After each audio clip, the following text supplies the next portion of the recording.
Hello bachcho, let's read the question. Which of the following statements about the electron is incorrect?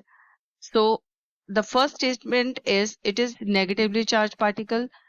B, the mass of the electron is equal to the mass of neutron. C, it is basic constituent of all atoms. D, it is constituent of cathode rays. Now here first of all हम ये discuss करेंगे कि इस question का की concept क्या है.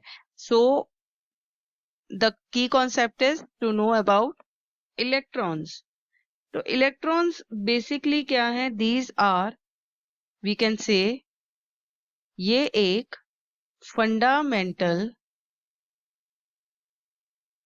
सब atomic particles हैं और इनकी जो basic characteristics हैं that electrons are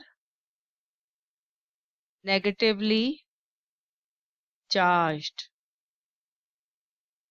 ये negatively charged होते हैं और जो इनका मास होता है वो होता है 9.109 multiplied by 10 raised to power minus 31 kilograms. और ये जो इलेक्ट्रॉन्स होते हैं इनका जो साइज होता है that is smaller than the proton or neutron. तो that means जो मास इसका होता है that is 1 divided by 1836 of the mass of proton. Now I will explain the answer. So here the first statement, जो पहली statement है that is कि जो electrons हैं they are negatively charged. So ये जो already हमने discuss किया है in the key concept कि electrons जो होते हैं इनको negative charge मिला है और इनकी अगर डिनोशन देखें तो दैट इज 1 इलेक्ट्रॉन इस तरह से हम लिखते हैं. तो दैट मीन्स ये जो स्टेटमेंट है that is a true statement. Now जो स्टेटमेंट बी है that is the mass of an electron is equal to the mass of neutron. तो यहाँ पर जो मास ऑफ जो इलेक्ट्रॉन है that is much smaller than the mass of neutron. तो that means जो एक न्यूट्रॉन है they are nearly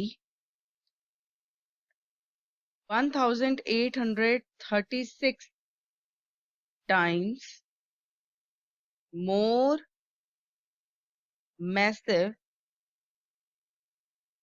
than the electrons. तो अगर हम न्यूट्रॉन का मास देखें तो वो कितना है 1.675 multiplied by 10 raised to power minus 27 kilograms. तो ये जो स्टेटमेंट है that is a false statement. Now जो सी है that is it is a basic constituent of all atoms. तो यहाँ पर जो हम कह सकते हैं इलेक्ट्रॉन्स होते हैं they are the fundamental component of all the atoms. Or these electrons are found in the electron cloud surrounding the nucleus. तो एक एटम में अगर हम बात करें तो क्या क्या प्रेजेंट होता है? एक तो न्यूक्लियस जो सेंटर में होता है, इलेक्ट्रॉन्स, प्रोटॉन्स और neutrons. So yes, that is a true statement.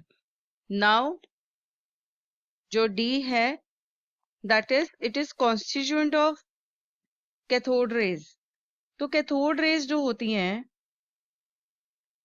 they are negatively charged. That means अगर ये negatively charged हैं तो इनको इलेक्ट्रॉन्स ही माना जाता है. मतलब ये जो कैथोड रेज है, they are emitted from the cathode towards the anode. So yes, this statement is true statement. Now that means we are left with one option which is option number B. So B option जो है वो incorrect है among the statements. So B is the answer. I hope you have understood this answer very well. Thanks for watching.